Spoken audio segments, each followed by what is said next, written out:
welcome to P Cube, the one and only Pokemon Cube podcast. I'm your host, Andrew Martin, and I'm joined by my co-host, Connor Lavelle. Connor, Happy New Year. How are things going? Happy New Year, Andrew. Things are going very. I've had a great new year. Really excited to be starting this new podcast, and yeah, just having a good time overall. Yeah. Did you do anything for New Year's? You just kind of hang out? I know COVID's been around, so I just kind of stayed home. Yeah, a little bit of a downer. No, I did stay home, but I had a really nice time just with my girlfriend, and it was a good time. Good. Well, so if you're listening now, you're hearing the first episode of this Cube podcast. Basically, as the name implies, it's all about Pokemon Cube. If you don't know what Cube is, you come to the right place. We'll cover that later. I kind of wanted to go at least to like our background with like maybe playing Pokemon, the format. I'm been playing it for about 3 years, maybe four. Started in 2017, so I guess four now. Time flies. That's actually where I met Connor. Connor and I both play from St. Louis. We both attended tournaments together. Connor actually got me into Cube. Connor, your background's a little bit longer than mine because you've been playing for a lot longer. Why don't you go about that? I guess I technically started playing in 2009. That was my first tournament, but I really was more competitive by 2011, where I got my first regional top four. And then after that, I played very competitively with quite a few high placing finishes until 2018. In 2018, I played more competitively than I ever had, and I wrote for a couple of websites, and then I kind of burned out. I say kind of, but I really burned out, and and I have not really played competitively since. Um, but I was first introduced to Cube in 2017, I believe, by Alex Cook, and I'd read about it already. I think I'd read his article, but there was an article or two out about it. I'd read it, What seemed really article was cool. that? Do you Uh, remember? don't remember the name. It might be the the Cube Root, something like that. Alex Cook's article. I don't have it on me, but Anyway, it's sorry. pretty easy to find. Um, but yeah, so I had read his article. I was really excited to play the format, but it was probably about a year before I had actually gotten the chance to play it. And then he was in town, staying with a good friend of mine, and I played it for the first time, and it just it's been a wild ride since then. Um, since then, I have played more cubes than I can count. I've played more different cubes than I can count. I run the Pokemon Cube Discord server. I'm an admin for Legend Box, although Legend Box doesn't usually need a whole lot of adminning. Um, but yeah, I'm very involved with Cube, and I really enjoy it. I just did some searching. It is the Cube root. That's the Oh, awesome! article. That's like my favorite like Cube article out there. So I was trying. That name rang the bells. I was trying to see if that was the right one. Yeah, I remember like when I was like starting when I started playing more competitively. Of course, I started coming to Yeti Gaming. Shout out to Yeti Gaming, by the way, amazing people. Big shout out. Not Uh, sponsored, not but sponsored, but we love them. That's what I mean. Like I met you there, and actually remember drafting like Jack Carter's cube for like for fun, and like I showed up not knowing what was going on, and then like you guys kind of filled me in. And then I remember when I was wanting to build a cube, like you were like the first person I went to, and you gave me all these resources. So you kind of got me into the form. You got me hooked on the format. yeah, it was kind of funny. I feel like I was a big advocate for Cube. Um, Basically, as soon as I played it the first time, as soon as I played it the first time, I tried to get the local community into it. I'm like, guys, you got Yeah. to get together. We got to do this thing. And then we had a couple of guys locally, Jack Carter and Eddie Comiant, build some cubes. Um, very shortly after, Alex came to town. So we had a couple of good ways to play locally. And but funny, fun little fact. I didn't actually build a cube until 2020. Like the summer of 2020 was the first time I ever built one. Yeah, that's right. You would like help us all build our cubes, and then you just wouldn't have a cube. You didn't need I one. I felt like it was time at some point Yeah. to put one together, but no, I enjoyed just kind of playing and experiencing all the different cubes that were out there. So So did you started so when you met Alex and well you cubed his cube I'm assuming right was that like mid 2017? Did you remember when that was? Because I remember I was like at like the end of I think was it maybe December? Might have been 2018 actually. Now that I you think know, about it. the more that I think about it, it might have actually been 2016. So 2017, I remember years by the format at internationals. Um, so 2017 was the year that Trashlanch Garbodor, Drampa Zoroark, and all that Right, the was the Tard meta. one. Right. And I, yeah, I think it was that year. Oh, so I like don't think it was the year before. I think it was that year. the last year was in Indianapolis. Yes. Yeah, it was definitely in Indianapolis. Okay, So, so that would have been like summer of 2017. yeah, yeah, summer of 2017. That sounds right. Oh, so that's kind of cool because then like at the end of that year, that's when I would have gone into Cube because then you would have been spearheading that at Yeti. Because that's like I think I got there when it started when everyone was starting to get into it because Jack already built his cube and then I think you guys drafted it a couple times. So yeah, that's kind Yeah, of cool. I actually didn't know like when you actually got into cube. yeah, it was probably not too long before that. I had always loved drafting in general, Mm-hmm.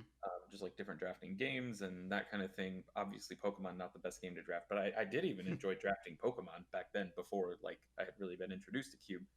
Um, and So once I found Cube, it was a whirlwind from there. It was kind of crazy because I mean like before that I mean I guess same experience. I mean I've drafted like I only really ever played Pokemon, so like I didn't have like a lot of Magic draft experience, but I drafted Pokemon, which I mean like we all kind of know is like if you're gonna do it, you don't do it for the strategic fun. You do it for the chaos. There's not Yeah, really a lot to do. So then, like when I went to Cube and it's so like different, it just like blew my mind. I guess. yeah, it's just a totally different experience. Yeah, I remember I think probably the last or second to last booster draft I ever did of Pokemon. I uh, I think I won with seven separate 1/1 lines, Sounds and about right. then six copies of roller skates. 6 copies. Six copies Your of deck must have been so consistent if you hit I hits. used to have a picture of it, but I don't think I have it anymore. But yeah, it was absolutely wild. I didn't think that there was any feasible way that I could have won, but it turns out roller skates are pretty good if nobody else has any draw at all. So Was it 40 or 60 cards? it was 40 cards. Oh my gosh, that's insane. Yeah, Like even in like a 60 card deck, that's still a lot. But then you got a 40 card deck. That's like that's such a heavy amount. That's yeah, funny. it makes your 7/1/1 lines actually pretty consistent then. So That's amazing. But yeah, then you go to Cube and it's like nothing like that. It's very well if it's done right, of course. It's a lot more like there's a lot more depth, which is what I appreciate. definitely, there's and almost I feel like it's hard to quantify exactly how much depth there is to cube as a whole. Like each individual cube is going to be very easy to kind of dive into and find, you know, what lines are interesting, what synergies are interesting. But overall, like there are not an infinite number of possibilities, but there are close to an infinite number of possibilities to where I think you could pretty much find unique cubes forever. And you could always keep learning and you could always keep discovering. So that Um, actually that plays really well into why this podcast exists. So just some background. I've been wanting to do a podcast for a while. It's just with the time constraints and everything, it's always been kind of hard to figure one out. But now that I've graduated, I have more time on my hands. So I started going through like ideas and like I wanted to like maybe interview people, get people on here.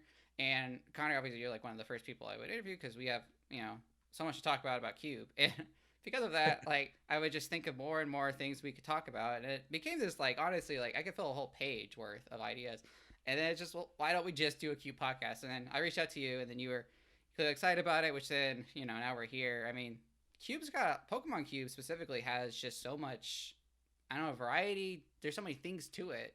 How do you feel about that? I agree. I feel like I recently wrote a big article about Cube, and while I was writing it, I thought like I could write an article about every single one of these points, like a totally separate article, because there's just so much to learn and to know, and so many things change.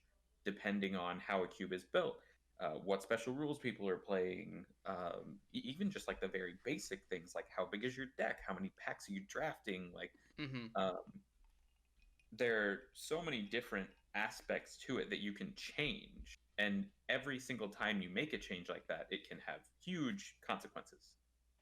So as a result, it's just layer upon layer upon layer of depth. Yeah, and that's something we definitely want to get into as time goes on. This feels like we were talking earlier before the show, and I just kept coming up with ideas, and it's a good feeling. But man, it's just hard to explain just like how crazy a concept the cube is for Pokemon, and like how much you can talk about. And there's not really a lot out there, right? Would you say? Yeah, I would say given the amount there is to know, the Mm-hmm. amount of information there is very low. There is more information now than there ever has been, Right. which is great. And information is easier to find than it's ever been, and there's more information being produced and more content being produced than there's ever been. But there's still very little in the spectrum of everything. There is not a lot of content coming out for Cube, Yeah. and So there's not a lot to find. yeah. So definitely, like this is hopefully going to be an attempt to sort of fill some of that void. Because Connor and I know I can speak for Connor here. We both love the format. Both hugely Definitely. involved. And I think hopefully listeners get a lot out of it, and the fact that maybe there's stuff you didn't think about, or maybe you're just tuning in to this format you didn't know about, and hopefully you find what we found in it, or at least something cool, because the format is really cool. If you don't know about it, there's a lot to dig into. Of course, we'll cover later. But yeah, with that, we're gonna kind of close out this intro. And if you are kind of listening to this and you maybe don't know what Cube is, I encourage you to stay tuned, because after the break, we're going to talk more about what the format is and how you could actually start drafting it today. So hold on one second, we'll be right back.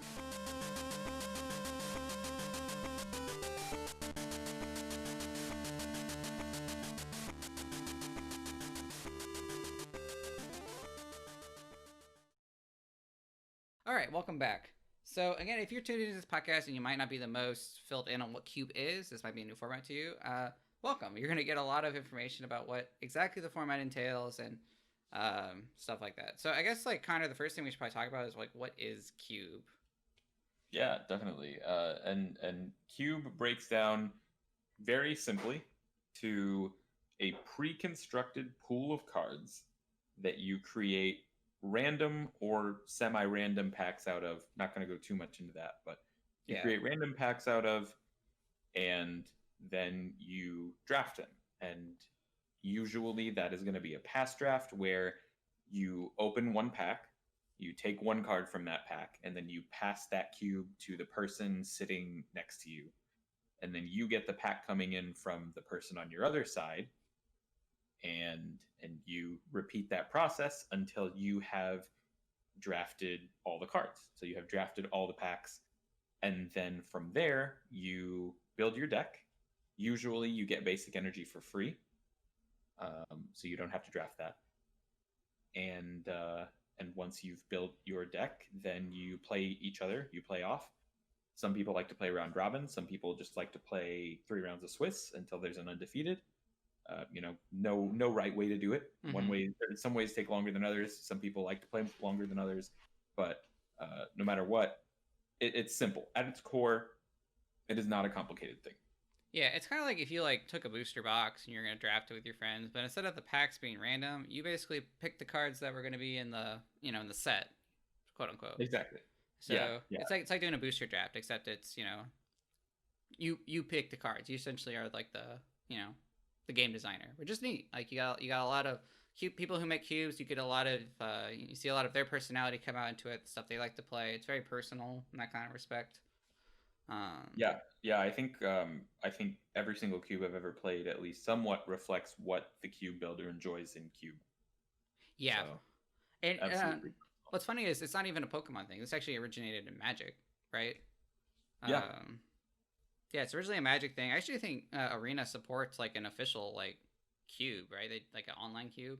Yes, it does. They have run it a couple of times. I think it's running now as of the recording of this episode. If it's not, it's just finished.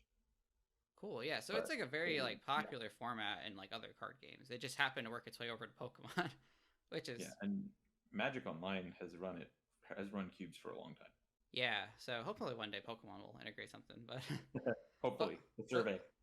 what's kind of funny though is like you hear a name like Cube and it. I feel like having like the format like it kind of makes sense, but then like you start to like dig into it and it's like why do like no one like why do we even call it Cube, right? Yeah, it's funny. We talked a little bit about this before this segment, and it so nobody really knows Yeah. Nobody where knows. the name came from. Nobody knows why it's called cube. There are like theories like, oh, it was originally in like a cubic box or whatever, but nobody really has a good idea of who came up with the word and how it got started. Yeah, actually, it's funny you say that because that's like the most common thing. I think people like I guess consensus would be is it was like in a cube shaped box, and I would like to know what box that was because I have yet to see a cube in a cube shaped box. If I'm I being honest, agree. I don't know how you would store that. Like, I don't know what cube shaped box is made to store because it wouldn't cards. be a shoebox. A shoebox is a rectangle. It's like Yeah, all of the card boxes that I have seen are rectangular, and I'm sure that somebody is going to send us a picture of like a square card box, and we're going to be wrong. But I hope so. I really hope that happens. I would love to be proven wrong. the ultimate cube storage device. Do you know like where it started? I know, but do you know? Where what started? We're like that. We're like this. Like where like the people start saying cube came from. No, I don't know where that started. Actually, so like what's been like so like it's like what's documented. So like to preference, I think like cubes kind of existed probably for like longer than like a specific date, but like the people actually I should phrase that the people who actually started calling it cube was like this group of people in like Canada in like Toronto. So that's actually where the name came from. It's like this group in like Canada started calling it cube and then started to just like catch on. Interesting, interesting. I've Yeah. never heard that before. So like some guy in like Canada, like they were like I guess like they you could just call it like like custom boost drafting or whatever, and they just called it Cube, and then people write about it. They call it Cube. It just sort of came from there. It's just really All right. funny.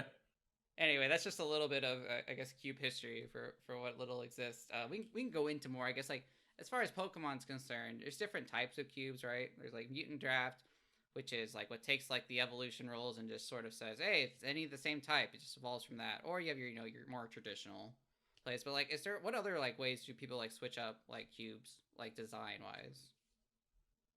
So as far as evolution, generally you have just the mutant or traditional. I have seen cubes where you call or you count fully evolved Pokemon as basics, whether that be stage ones, whether that be stage twos. You just play them So straight like down from your hand. There are no okay, pre-evolved it's like Pokemon. anything goes. Yeah, yeah, it's interesting. I think it's a very rare format in general, but it does exist. Mm-hmm. Um, I would say in general, traditional draft is a little bit more popular than mutant, as far as like how many of them are built. Mm-hmm. But mutant is very popular in Pokemon. As far as And drafting goes, right? Because I know in like I know if like you're doing like a custom, like I was just saying, like an actual booster box draft, like that's a little bit harder to do when you're not when you don't break the rules because you don't necessarily get all the Pokemon lines. right, yeah, and I definitely think it comes from that. I think Mm-hmm. the prevalence of mutant in Pokemon Cube comes from the prevalence of mutant in Pokemon Draft. Yeah.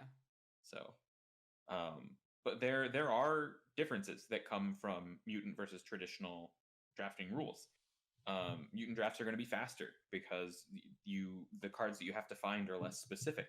Mm-hmm. Um, Drafting in a traditional cube is going to be a little bit more difficult because you have to assess how valuable your basics are and whether you think you're going to be able to wheel certain parts of your line or whether you can get into something late. Whereas with mutant, a lot of the time, you're not going to have to worry quite so much about that. You're going to have strong Pokemon at every point in that line. So it can be a little bit. It is both more and less approachable to new players. If you have a play group that is very familiar with Pokemon and not familiar with Cube, then Mutant is very approachable.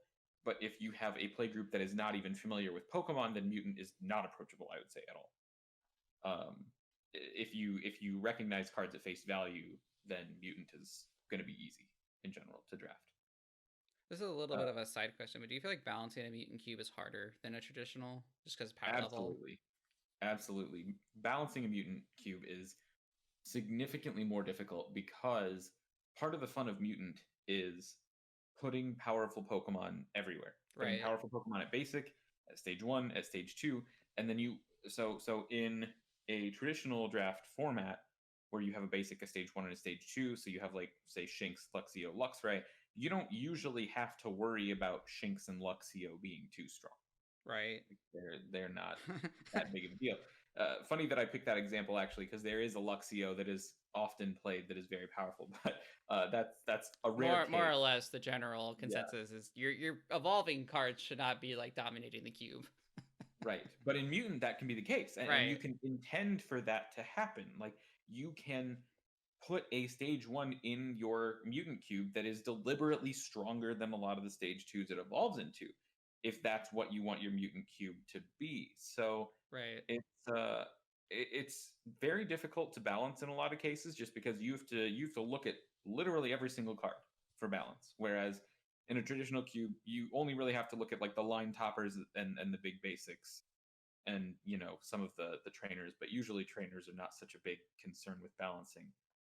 But there are fewer cards that you have to keep in mind and fewer cards you have to look at. So balancing a mutant cube definitely more difficult. I would say in general, mutant cubes are less balanced than traditional cubes, but they're also it's not impossible. You Yeah. you can have a balanced mutant cube. So there's a lot of depth though. There's like two different ways you can go about it as far as your traditional rules or your mutant rules, and you can even deviate from those too. But you have a lot of different there's a lot of flexibility in like how you want to set up your cube. Right. Drafting rules are that's something else too, right? It's not you can change it up from just like take a card, pass it, right? Like there's Solomon drafts, Rochester. Like you want to talk about that? Yeah, absolutely. Um, and I do actually want to call back to something that we said that's not really related to mutant versus traditional Yeah, directly, sure. but it is. So we're going to talk a lot about balance Uh huh. with all things cube, Yeah. and that's because one of the biggest goals of the cube builder is just going to be to keep things in relative balance, because that's the most fun. Right. It feels bad if somebody at the table is playing cards that are much, much better than the other people at the table. It feels Standard. bad if somebody is playing cards that are much, much worse than everybody else at the table. Like that person's not going to have a good time. So balance is really important. And for when you kind of level up to the next level of competition, and you look at like the Cube Discord, which we'll talk about a bit later, where we actually run events and stuff, well, balance becomes really important because now it's a competitive event. Like it's a thing. So you'll hear us talk a lot about balance, and that's just because a balanced cube is the most fun. A lot of I think people can also relate if you played standard recently. the When one deck feels just so much better than the rest of the field, like that's not a lot of fun. Yes, I agree. But yeah, drafting though, there's different ways Right, you can right. draft, right? Yeah, drafting rules. So generally, like we said earlier, your pass draft is going to be the most common. You open a pack, you pick a card, you pass it. You can do a Rochester draft where the packs are actually drafted face up, and you draft one pack at a time. Everybody goes around the table picking their cards, and and you draft the whole cube that way. That one takes a lot more time, but it is Mm-hmm. a lot of fun just to like kind of see what everybody's doing and try and get in people's way. And there's a Solomon draft, which is kind of like a toned down Rochester, much better for a smaller pool of players. You have four cards face up. You essentially just have the cube in a big stack, and then you have four cards revealed. Player one picks one, player two pick two, player one gets the last one again. You just go back and forth over and over until I eventually. I like that one a lot. That one's a lot of fun because there's a lot of I don't know that's mind games, but it's you got to think about what's the best worst card you can give your opponent. I always Yeah, love yeah. that. The level of interaction is a lot higher there. Um, and in a sense, I do think those kind of draft styles are less difficult to master Right. than just even traditional pass draft, because traditional pass draft, a lot of the skill of that is picking up on small hints. Right. And with a Rochester with a Solomon, like you don't have to pick up on any hints. Like this dude just picked Yeah, Charizard, like you're kind of he's playing like playing Charizard. detective when you're drafting, when you're doing normal draft because let's just say like I see like a Trico one pack and then like a Subtile another pack, and then I don't see any of those come back. Well, I guess someone's drafting Subtile. Right. So yeah, you do Um, have to think of when you get more comfortable with drafting, you can start thinking about those things. There's a lot of depth to that. and those signals are a lot harder to pick up on than actually seeing somebody take a card face up, I would say. Right. And the last different draft style would be grid draft. Once again, good for 2 or 4 players. Can also be fine for 3. That one's a little bit more complicated. I recommend just googling it if you want to get into grid drafting. It is a lot of fun for 2 players. It's pretty fast too, What which is exactly a big like plus. broadly like what? I'm actually not familiar with Grid Draft. So for 2 players, you play with a 3x3, and with uh, 3 or 4, you play with a 4x4. Okay. But what it amounts to is you reveal that number of cards face up, Oh, okay. and I'll just speak of it in terms of a 2-person grid draft. Yeah, go for it. Just trying to get Um, the idea. yeah. So you have a 3x3 grid of cards. Essentially, you have a square. Player 1 picks a line. Mm-hmm. You can't go diagonal, so you pick a line horizontally or a line vertically, Okay. and then player 2 picks a line. And so sometimes player 2 gets only 2 cards, sometimes they get 3 cards. And then the rest of the cards that are face up actually just get discarded. They go away. Oh They are wow, not that don't in play exist. anymore. That's fun. Um, and then you go to the next pack. And for 2 people, it is 18 packs of 9 for Magic rules. For Pokemon, you'd probably do more. But if you have a smaller cube, then probably don't need to do any more than that. Um, Usually Pokemon drafts are a little bit more demanding than Magic if you do have cube experience in Magic, just because Pokemon, it's very easy for a Pokemon deck to not come together if an important Mm-hmm. stage 2 is not in the draft pool. Um, so you generally need to draft the whole thing, unless you're playing Mutant, and then you can do it how you want. But so yeah, grid's super fun. I enjoy it a lot. Yeah, I've Um, never heard of that one. That was more obscure, I think. yeah, I think it has definitely more prevalence in the Magic community, Sure, I can see that. um, because I think a lot of the people that are playing Cube in Pokemon have like a play group of 4 to 6 players where pass drafting just makes sense. But if you do have a small group, if you have a group of 2 to 4 consistently in your house, even 2 to 4 people that enjoy Cube, then Grid Draft, phenomenal way to play that. I definitely recommend Googling that. It's not hard to learn, but it's I don't remember all the rules off the top of my head. So Well, we can put some. If you're watching this on YouTube, we'll put some links in the description if you want to check that out. yeah, yeah, definitely. But more commonly, I guess like if you were going to draft a cube, you'd usually probably expect like the normal like pass draft, right? Like you Right. take a Yeah. card, pass it, just like you would like a regular draft. Yeah. Unless somebody says otherwise, I'm gonna expect a cube is a pass draft. Yeah.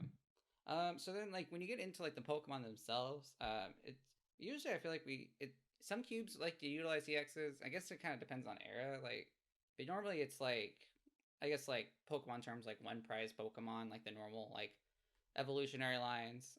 Like what do you think?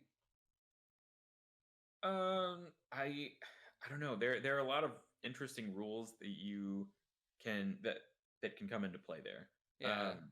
So for starters, not every cube is going to play with the same number of prizes at all. So some cubes you're going True. to play like a 40 card deck with 4 prizes. Sometimes you're going to play a 60 card deck with 6 prizes. Um, but with EXs, sometimes the power level indicates that an EX still needs to be worth 2 prizes. Mm-hmm. But sometimes the power level indicate that an EX can be 1 prize and be in balance with the rest of the cube. This is especially the case with old lowercase EXs coming out of the 3rd gen sets. If you're playing with a lot of cards from 4th and 5th generation, you can find some really neat cards in there where if you just say, okay, this is worth 1 prize, then they become fantastic inclusions in a cube that would have a higher power level than that era. Um, you can actually add 2 prize rules for Pokemon. A couple of Right. my favorites. So in my own cube, any evolved Pokemon with 140 or more HP is considered an EX, and I intentionally made those Pokemon have stronger attacks. I didn't change the text on the card. Um, but I made sure that Pokemon with that HP benchmark were very powerful. Yeah, So it felt like they were worth two prizes.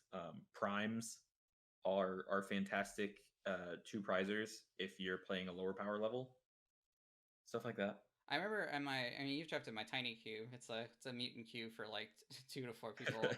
Yes, Just that's a 4 prize format with like my stage twos are actually worth 2 prizes just to offset the power level. So that's always like an easy way to like balance in some respects where you can if like in your example like those Pokemon as I've drafted your queue before and like those Pokemon that are at that peak. I mean like it makes it feel more fair to play something powerful when it's worth more prizes. definitely. And you can include some cards that, you look at the card when you're building the queue, you're like, oh, this is gonna be a little bit much in context with the rest of the line or the rest of the Pokemon in the cube. And then you say, okay, well, it's worth two prizes. Mm-hmm. And then it suddenly becomes a lot more reasonable. Yeah, So so I guess like in summary, so like if you're walking into a cube for the first time, you can expect all sorts of rules. I mean, like people might just play like the normal, like I guess as far as like probably normal Pokemon rules, but like it can be a case where maybe certain Pokemon are worth more prizes, maybe some Pokemon are only worth like 1 prize when they wouldn't be otherwise. So that kind of brings us into our last thing as far as like differences. Well, I guess there's a few more, but like starting rules are usually like different depending on the power level, right? yeah, depending on the era, depending on the people building the cube, generally there are three kind of golden areas where you want to be with your starting rules for a cube, even if you are building a cube that is not in one of these eras. Um, the starting rules from third generation, with all the Ruby and Sapphire sets, the Mm-hmm. starting rules from Diamond and Pearl, and the current starting rules actually can be very balanced in some cubes. There are also some modifications to starting rules that I've seen which limit like being able to attach an energy on the first turn, which I really like. I haven't been able to test with that myself, but I think there's a lot of potential there because being able to attach going first is very good. Um, so, but those three, Ruby, Sapphire, Diamond, and Pearl, current starting rules are generally the most balanced. There is an element of skill in all three of those deciding whether you want to go first or second. And the player who wins the flip is not necessarily at an advantage just because they did. Right, like you think about like current Sword and Shield rules, like not being able to play a supporter on turn one is huge. If your deck needs to Right. play a supporter, like Bill's, like getting 3 Pokemon out, or like Bridget, I guess better example, like stuff like that, or any sort of like setup can be impacted by not having that reliability. Yeah, definitely. And it doesn't take a lot of plays of a cube where you can do everything on the first turn. Where your opponent goes like turn one Bridget, Beacon with the Lowland Vulpix, Surge for two evolutions, and you're like, well, I'm already just like insanely far behind. Right? Yeah, it feels awful. Yeah, it feels very bad. So going with one of those three where there are some restrictions on the player going first, definitely ideal. Play with what you like. I mean, Right, try out different whatever's starting fun. rules. If you find that you like certain starting rules more than others, or even a set of starting rules that we haven't talked about, then go with that. But in general, those seem to be from all the different cubes that I've played. Those are my three favorites. Yeah, I mean, I definitely echo that too. Like, that's the nice thing about Cube. It's very personal. It's like, what do you like to play? Like, what's fun for you? Like, you don't have to like conform to a certain way. So like if you like playing current rules, that's fine. Like if you like playing DP rules, that's also fine. It's whatever works best. Definitely.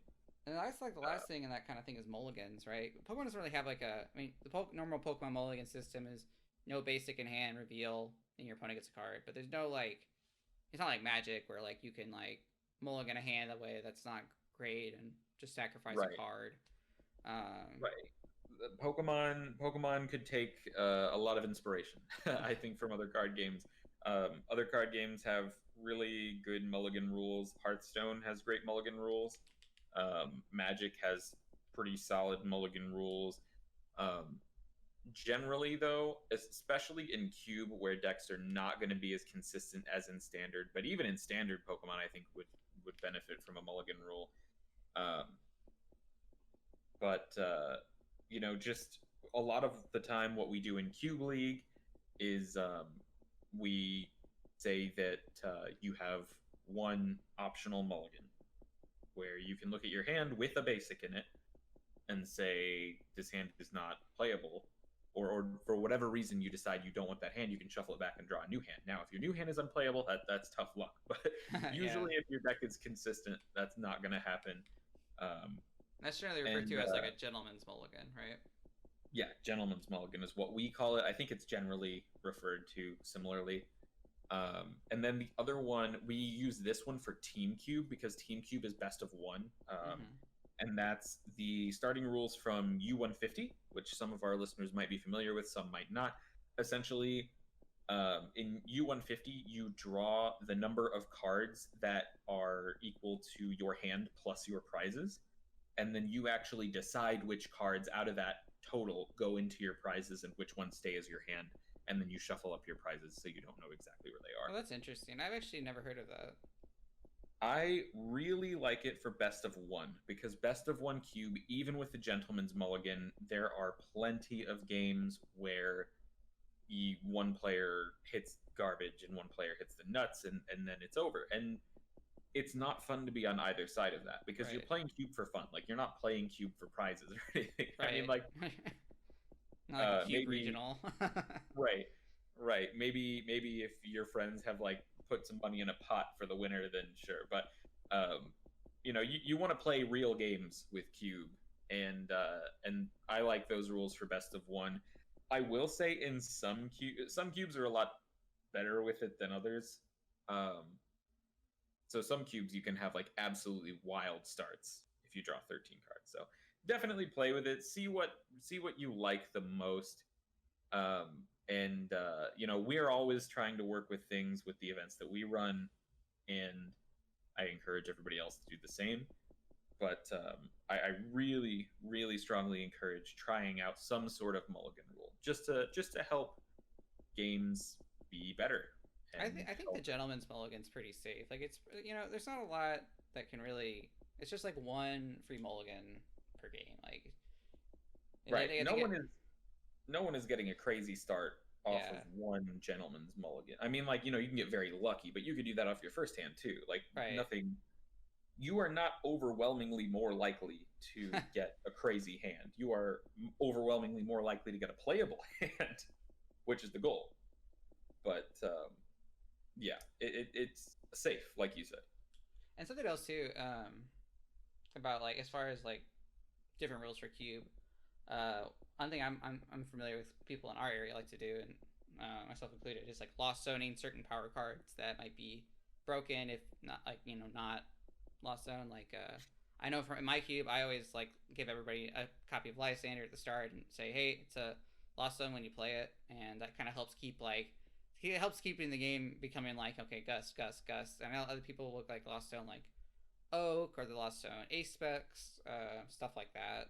I think that helps I think it helps like sort of balance certain cards. I think in some respects, like if you have to always lost zone like one card, like you should consider is it worth being in the queue. But like in general, I think that's something that comes up a lot when you say Yeah, definitely. And I think that those kinds of rules can allow you to put things in your cube that would otherwise, like, if you could get them back, they would be too powerful. right. Uh, cool cards like Life Dew or old powerhouses like Professor Oak, like Item Finder, Energy Removal. I don't see energy removal a lot in cubes anymore because I think people have kind of come to the consensus that Mm-hmm. it's too powerful for most cubes, but not all. And some people will play it in their cube, totally good. Yeah. Although it's usually for the best to lost zone that in all but the absolute highest power of cube. Uh, it can really allow you to play really neat power cards that make games memorable without making them problematic. Yeah, so that's also so there's like a lot of flexibility with how you want to approach your cube too, or if you're going into a cube draft, like you can expect to see different rules like that to help balance cards and make things more interesting and like a little bit better. Um, I've also seen like I've also seen people do kind of like wacky things, like maybe like a it's like almost I've seen one person do like a lottery draft almost like where you got like a if you drafted like these like specific cards, like you would get like a random prize at the end. So maybe you got like a entire like Pokemon line, maybe you got some consistency. Like I've seen people like mix it up like that too, and that's cool. That's neat. Yeah. Uh, Recently, Mike Gibbs, one of the admins of the Cube group, he has been building a cube where actual cards in the draft are numbers for a Rochester draft after the end of the cube. So you can draft spots in the Rochester. Oh, okay. Wait, so there's like a card on it and it just says one, and like that's your card for the round That's if pretty you take it. valuable.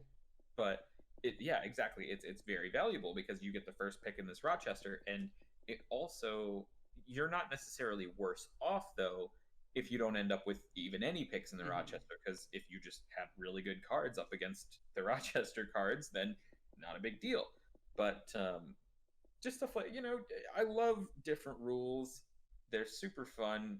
I mean, part of the fun for me of playing different cubes and playing new cubes is seeing what ways people have come up with to kind of innovate. Yeah, And if you've got an idea, then it might just be the next best thing. I think it also kind of plays into like the person's like personality or preferences too. Like if you got more of like a fun, spontaneous person, they might lean towards like wacky rules, like something fun. But like, there's also people who want to be very deliberate, very like straightforward with things too. And I think that's also there's fun in that too. So I definitely love that about Cube. Like, there's a lot of personality involved. Definitely. Absolutely. So then, oh, I guess the last thing about different rules is kind of the weird thing with Pokemon is that in the beginning we had what they were called what Poke Powers, Poke Oh, something. yeah. But before Pokepowers, he had Pokebodies. Pokepowers, Pokebodies. They're called something before that, and now we have They abilities. were Pokemon powers. Yeah. So like, Yeah. there's like bunch of different like text wordings. So what you might expect to see is different people rule them in different ways. Like sometimes people say everything's abilities. I think the one I'm the most familiar with is if an ability needs to be declared. Like if you think like trade from Zorak, where I have to like use this ability. Um, that's like a Poke Power, and then if it's something that's like always like online, like if you think like Vileplume with its irritating pollen, that's something you have to like declare. Like that's a body. Like that's the most common thing I'm familiar with, as far as like attempting to balance that. I'm curious to see what you've experienced, so like Cube League and everything. I've experienced a lot of different ways, and there are not a lot of places in Cube where I will say like one way is definitively better than the others. But this Mm-hmm. is one of them where I will.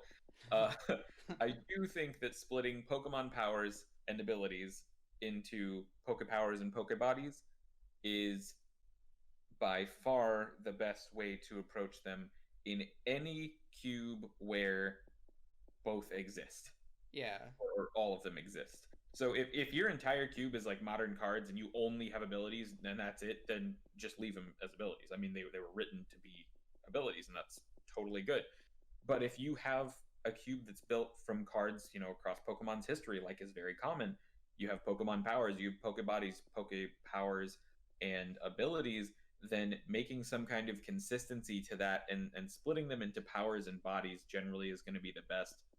A lot of the time you run into some major issues with balance if you just say, okay, everything's an ability, Mm-hmm. because maybe there's an old Pokemon printed and it says all Pokemon's Pokebodies don't work, and that's not that big of a deal. Like it's going to hurt some decks more than others, but nobody's deck is going to cease to function for the most part off of that. But if that suddenly says all of the abilities don't work, well, now a lot of decks are not going to be able to draw cards. Like if you have an ability centric strategy, then it's just not going to work, like Embor or something like that. um, there are a lot of places where that can go awry. So I definitely think split activated abilities and Pokemon powers into Poke Powers, split static ones into Poke Bodies. You're gonna have a much better time. So then, I guess like thinking about it, like how would you rule something like Hex that just says like abilities? Like, is that just like a judgment call based on the cube, or do you just Poke Powers, or what do you I've think? seen it. I've seen it ruled in a couple of ways. Generally, if something refers to all abilities, then just saying everything is good. Mm-hmm. So like Hex Maniac just shuts up everything for a turn, and that's fine. Pokemon was pretty conservative with abilities and card effects that completely shut off abilities. There are very few of them compared to earlier on. There were lots of different effects that interacted with Poke Powers and Poke Bodies. So there are not enough effects that target abilities that would be problematic that it really causes that much of an issue. So usually abilities, just anything that refers to abilities or Pokemon powers, it applies to both, and that's a pretty safe way to go about it. Yeah, not to go on a tangent, but it's kind of funny because as you said that, I was like thinking about it about like how Pokemon hasn't printed a lot of like ability removing cards.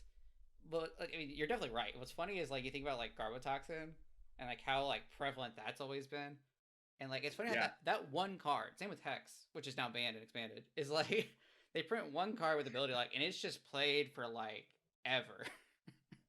yeah, absolutely. And before it was not like that. When bodies and powers were a thing, Mm-hmm. I mean, they printed tons and tons of different attacks and powers and bodies and It's stadiums and so all like kinds of stuff. oppressive, which is I mean like depending on in so separate from Cube, like in the format can be like, sometimes it's broken, sometimes it's just good, But in Cube, and that's why I definitely agree with like what you're saying about like the split between powers and bodies. It's just what makes sense. I think you run into problems like that when you like separate everything, like abilities, powers, bodies, and then like abilities turned off everything, like then stuff like Yeah, Hex becomes just like absurd with like certain cards, and then like powers and stuff doesn't matter. yeah, So I yeah, definitely I definitely agree with the whole making everything either like a body or a power from that perspective. I think is always really effective. Um, so we covered a lot of ground here. I kind of just want to recap just before we move on. As far as the different rules, I mean, you have your traditional or your traditional evolution lines or a mutant, which is kind of just the same types. Different drafting rules, whether like it's just passing the pack to the person to your left to right, or you're drafting face up. You have variety there. You have variety in how you want to do your price and your pack counts, like, and how you want to do like handle your starting rules. So there's a lot and out there. one little addition that I do want to make to the drafting rules is Yeah. that we glossed over a little bit was this I've seen especially for cubes that are designed to be drafted quickly or cubes that are designed for new players, where you just draft the line topper. So you just like say draft a Typhlosion and then you get a Cyndaquil and a Quilava or two of them for free. I I've seen have that seen with that. level X's before too. Like you have level X, you get the. Yeah. It's personally, it's not my favorite way to draft, because it does make the draft a lot easier and a little bit less complex. But if you are introducing people to Cube or you want the experience to be faster, then that's a great option. Yeah, it's definitely got its own like qualities to it. I can agree with that. Yeah, but I just wanted to draw attention to that because I do see cubes built that way. So good idea to mention that. But Oh please yeah. continue. So yeah, that's kind of like I mean, so there's a lot of variety out there. And then I guess the next part of that is like how many cards you put into a cube. I mean, there's all different sizes. Like I have one cube that's like I think like maybe 360, and then I have another cube that's 740. So like that alone is like a wide spectrum to fit at. But I mean, like different cubes, different sizes, it changes a lot of things, right? Yeah, it does. If you have a small play group, then a smaller cube makes sense. If you have a large play group, then a larger cube makes sense. If you want to build 40 card decks, then a smaller cube is going to be perfect for that. If you want to build 60 card decks, then you need to have more cards.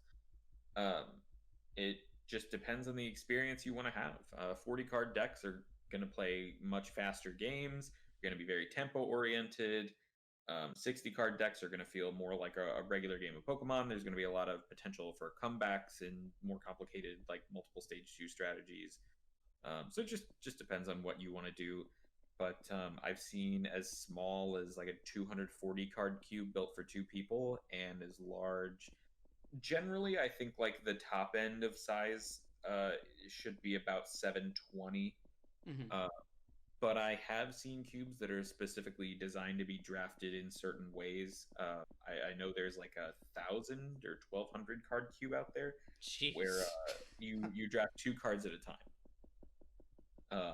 But Oh, I see. Okay. I do think the deck building process in that would still be very difficult Yeah. because you have so many So many cards to options. go through. Having lots of options can be good, but it can also be overwhelming. So Yeah. think about that when you're putting together a larger cube, especially. Sure, people's decks are going to probably end up stronger at 720 cards, but the amount of time you're going to spend drafting, the amount of time you're going to spend building decks, how difficult it's going to be to make decisions on what you're going to include in your deck.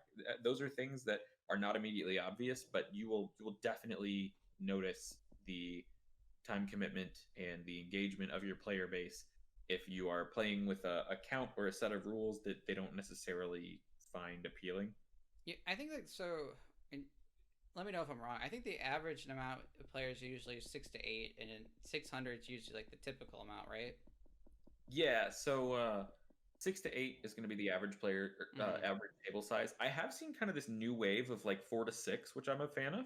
Yeah, Um, in a 4 to 6 side or 4 to 6 player table, 480 card cube can be really good, but the 600 to 672, I say 672 because it divides evenly by 6, 7, and 8, which yeah. is really nice. That's usually Uh, what influences cube numbers, in case anyone was wondering. yes, The number yeah, of players. you want to have you want to have cubes that are divisible by the number of players you Yeah. have. So like generally six That's, to eight, and then in that case 6, 7, and 8. right. So yeah, that kind of 600 to 672 I find is like kind of the golden range for 60 card decks, Yeah, of course. which is definitely the lion's share of the cubes that I play, and I would say the lion's share of cubes that are built. Though there are some very popular cubes that play with 40 cards. It's all kind of just relative to what you're trying to do, what the Definitely. goals are.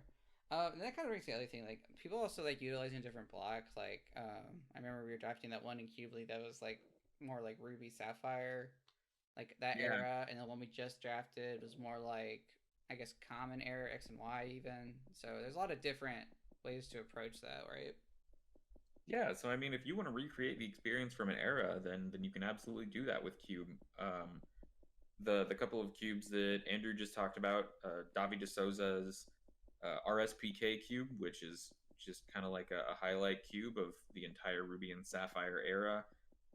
We're playing a cube right now that's built to be played on PTCGO, which has cards from Heart Gold, Soul Silver, and later. I mean, Heart Gold, Soul Silver, and later.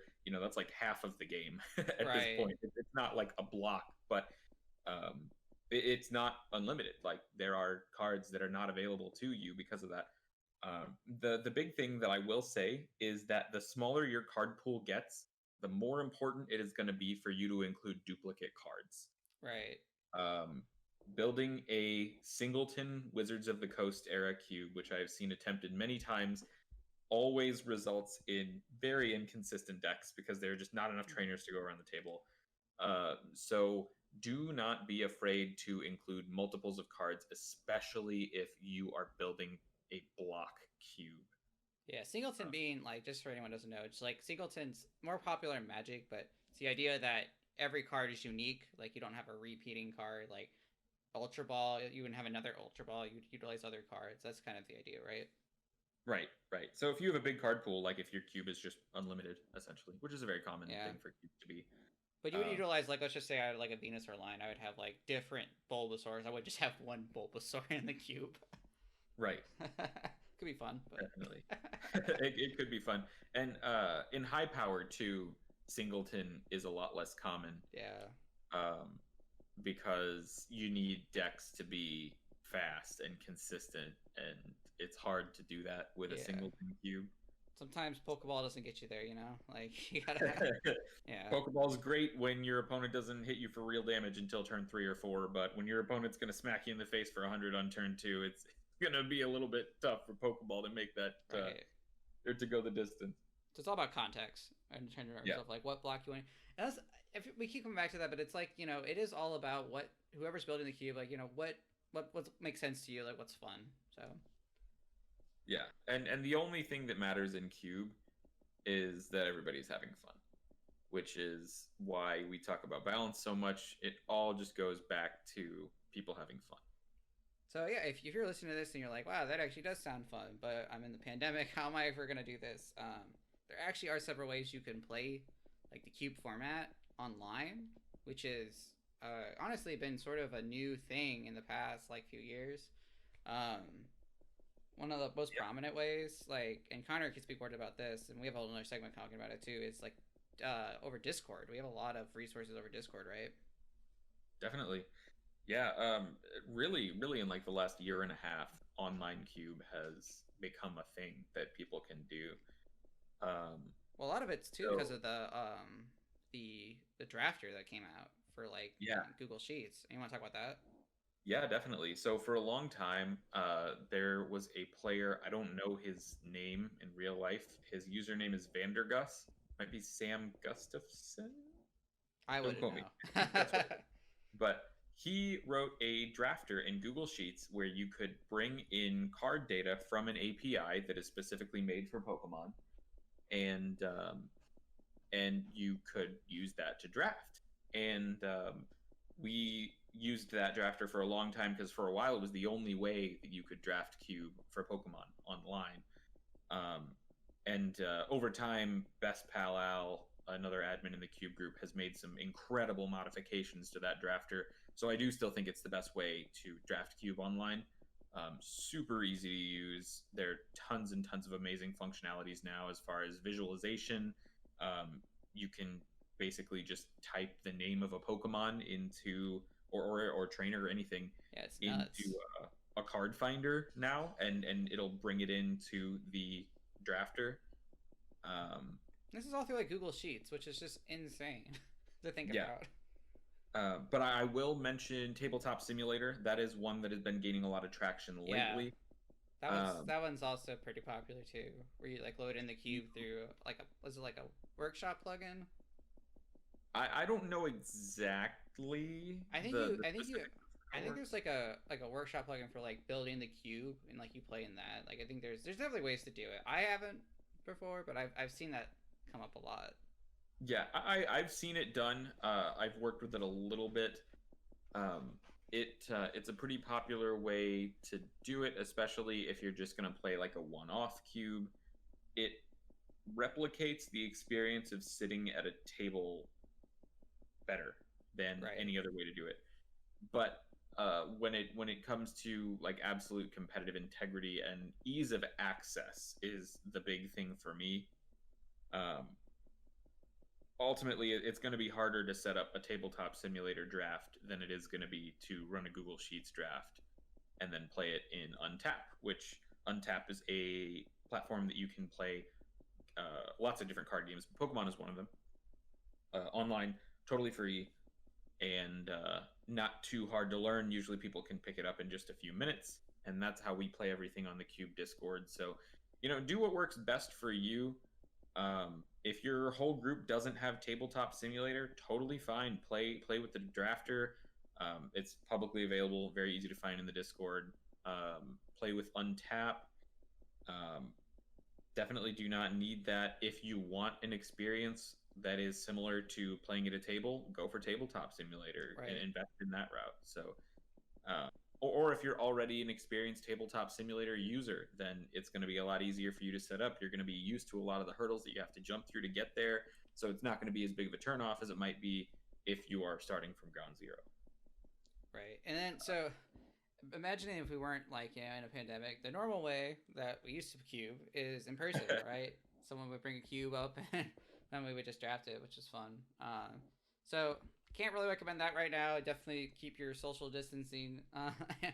We're not through this just yet, but when everything's open back up and we're back in playing at tournaments, you'll definitely find people cubing during the events. I know Connor, you feel like sometimes you just go to the event just to cube. Yeah, since I left the competitive scene in 2018, I have gone to several large events and not participated. I've literally just gone to play cube with the people that have dropped or the other people that have gone and just gone for the trip and not to play. So That was your definitely, NAIC experience, right? yeah, that was my NAIC experience. That was my experience in St. or Collinsville Regionals in 2020 before everything Right. went down. Um, so definitely be on the lookout for that. Once things are back open, people are getting together. Play at your locals. Bring your cube to your locals. Talk your friends into it. Hopefully, you don't have to do too much convincing. Take it to events. all kinds of ways to get into it once things are opened back up. But for the time being, the Discord server. There's also a Facebook group. Facebook group, I haven't seen a lot of cubes being coordinated through. I think Discord is definitely the place to do it right now. Um, or even just talk to your friends in your group chats. Be like, hey guys, I set this cube up in Tabletop Simulator in this Google Sheet. You want to play with me? There are a lot of ways to do it online now. So Yeah, and as you brought up the Facebook group, actually, if you're on Facebook right now and you want to get involved with people who are cubing and help get into the Cube Discord and everything, find us on Legend Box. That's you just find us on Facebook. We'll talk more about the whole Discord in the next segment, but that's a really easy way to get involved and start to find people. The Cube Discord, I would say, is probably the most prominent. Like that's definitely like where most people are right now. So if you're trying to get into drafting, I would definitely recommend the Cube Discord. If you're trying to just like get introduced to maybe some people, definitely look us up on Facebook on the Legend Box. Just my little plug. We're both admins on there, so it's a plug. Yeah, Legend Box is a good group. Great group to like share your cube too if you just want to like talk to people, get different people's opinions. Legend Box is great for some discussions and fast little questions and stuff. Mm-hmm. It's just hard to get that same kind of connection that Discord has because everyone's like online and you can see voice chat. There's just a lot going on. Right. In the Discord, the conversations are pretty much constant. I would say so. If you're looking for that, then that would be the place to be. So I think we're at a good cutoff point for this segment. Again, if you're interested in cubing like right now, stay tuned because we're going to give you the whole lowdown on the Cube Discord and all the different options you'd have towards Cube events. Because I guess it's 2021 now. During the pandemic, Cube has never been more alive, which is kind of weird to say.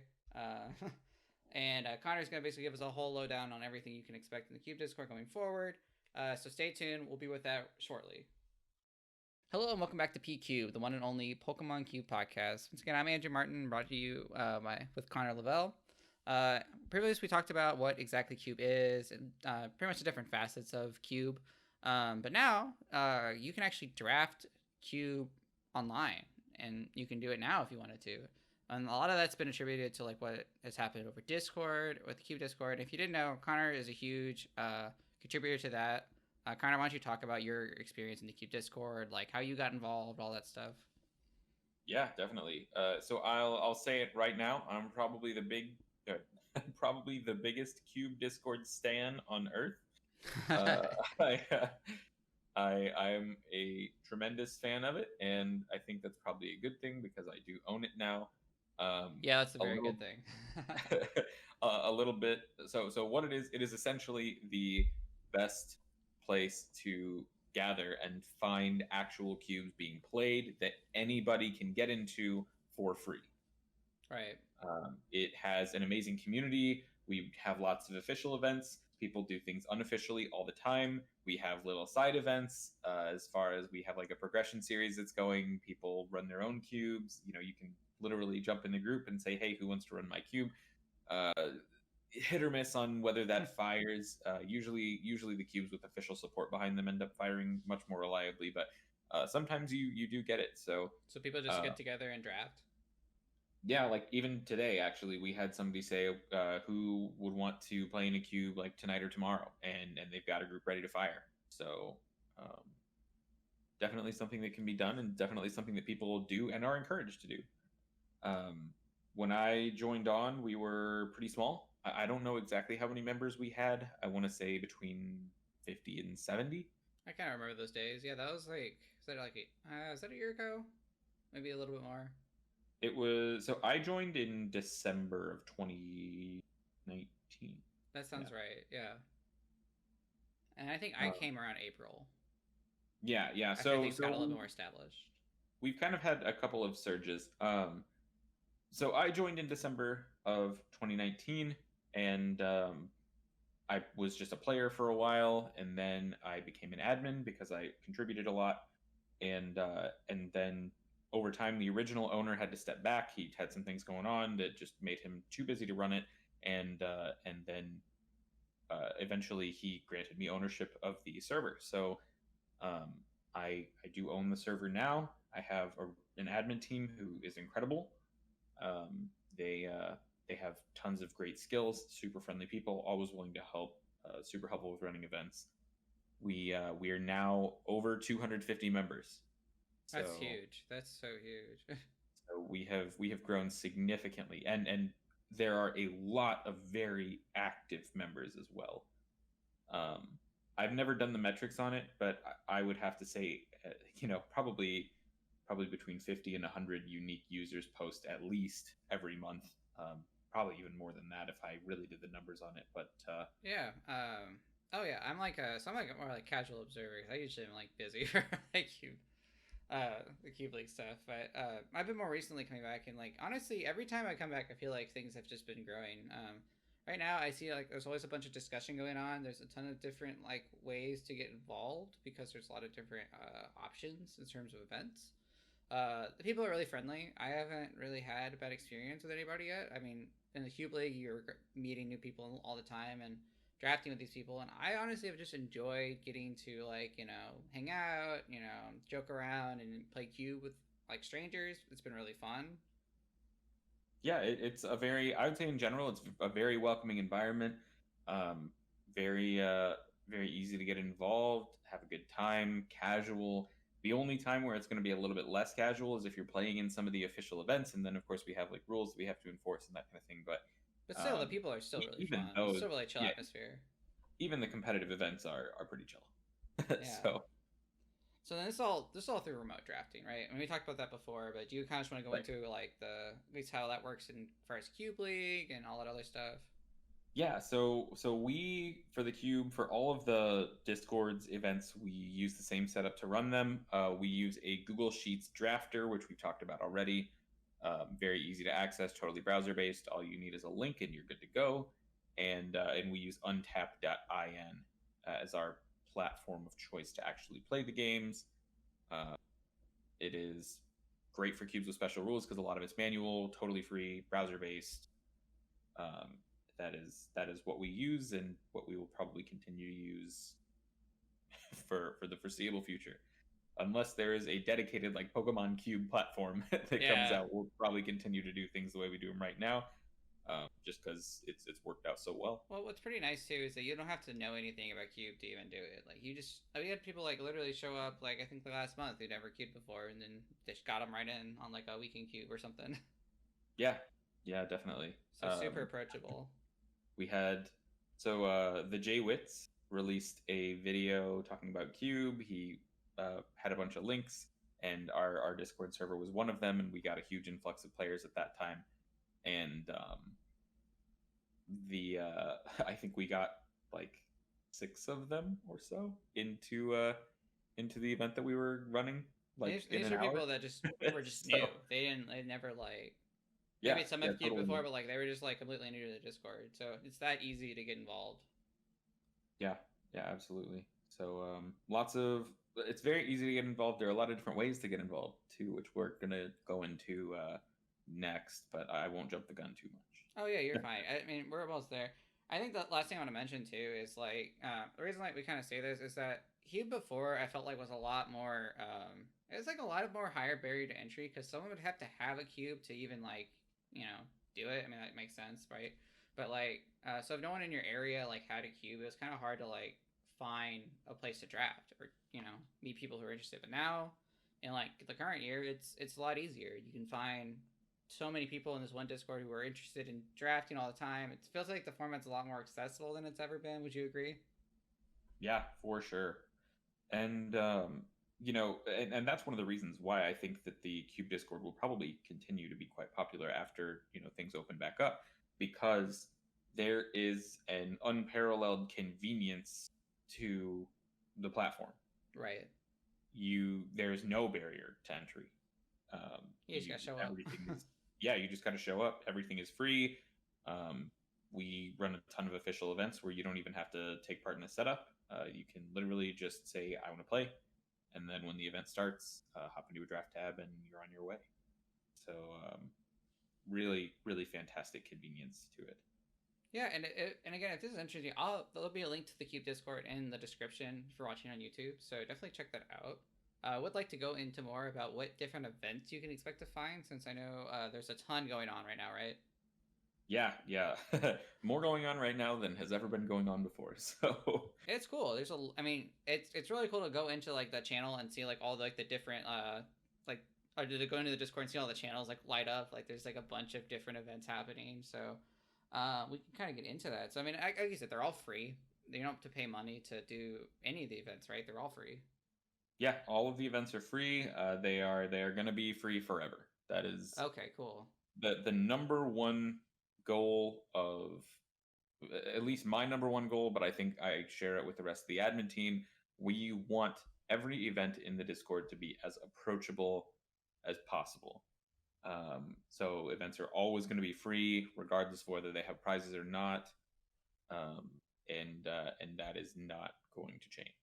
I So think that's fantastic, especially for making the format, still like available, but also you can have that competitive aspect to it. So a lot of people, even if there's no like, you're not paying to join. Like I think people like have like that incentive to want to just do really well, right. which is really cool. So I guess let's get into the first one, Cube Weekend, right? I think that's almost. Would you say it's self-explanatory in a way? I mean, there's definitely things to talk about, but Yeah, is it I would Cube on the say weekend? it's definitely the most self-descriptive title. Right. Yeah. It's a completely casual event, and I hesitate to even call it an event, but the admins do run it, so it is an event. Mhm. We essentially run a cube or two, sometimes three, every single weekend at this point, for almost a month now. We've been doing it. Uh, Nice. so we play different cubes every time. We haven't had a repeat. Not to say we couldn't, because we definitely could. A lot of people will submit their cubes to be run on the weekend, um, either for testing purposes because they want to try and have their cube run for a more official event, or just for fun because they want to have their cube tested and see how it goes. Yeah, Um, and what's funny about that too, and like people who own cubes will understand. Like, there's so much value in just having your cube drafted, even if you're not even playing it. Like, if you just hate how people like respond to your card, like the cards, and like what like maybe you need to balance. Like, it's crazy to just like drafting it once could like influence a ton of decisions. So this is probably a really easy way for people to get like their cubes drafted for the first time, and get started on the legwork, right? yeah, and if you're looking for feedback too, I mean, a lot of the people that are going to sign up for these have tons and tons of cube experience. They're going to be excellent voices that you can hear from and get feedback from. Yeah. So your cube can, even if you are brand new to cube building, you are going to be able to get excellent feedback and improve your cube really fast. Yeah, that's awesome. Uh, So it's basically just like, an organized way of having a cube every weekend, one or two, depending. yeah, yeah. So do you play them all in one sitting? Do you like draft and then play? Yep. So it's just you draft and then you play. Usually takes 5 or 6 hours from beginning of the draft to the last match played. Sometimes there are delays depending on people's. I don't know. Sometimes there are delays. Yeah, it happens. Life happens. But we have pumped through them quicker than that as well. So it just depends.